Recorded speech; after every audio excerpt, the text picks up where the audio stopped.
Քո անձի շուրջ ասում են, որ դու ընդունում ենք, որ 6 տարվա փաստաբան ես, շատ զգալի փորձ ունես, litigation, ֆեդերալ դատարաններում, բայց չես ունեցել փորձ իմիգրացիայի մեջ։ Ինչ կասես այդ հարցի շուրջ։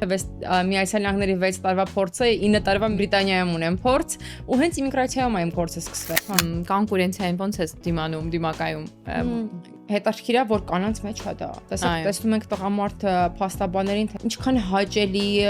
խոսում ենք, փոխանցվում ենք փորձով, բայց կանանց մեջ ինչ որ շատ վատ տգեղ խոսակցություններ են, որ ուզում են անձը կպնեն, դաժե մասնագիտությունը սկզբում էին այդ որ փորձ ունի իր իմիգրացիայում, դա առաջի 2 ամիսներ մինչև որ տեսան, որ տենց ամիս չկա, որ հաղթանակ չունենանք, ու սկսեցին ինչ-որ անձնական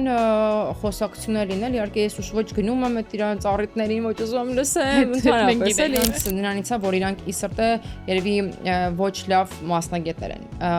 Ամեն անգամ մենք ենք սկսում ուղղել իրանց, թե սկսած ամենամանրը բանից, թե ինչքան վճար կա աշխատանքային քարտը, հիմա դիմելու համար, ինչքան է վճարը։ Նորմալ եմ նայում կոնկուրենցիային, բայց այդ տգեղ խոսակցությունները ինձ թվում է ամոթ է։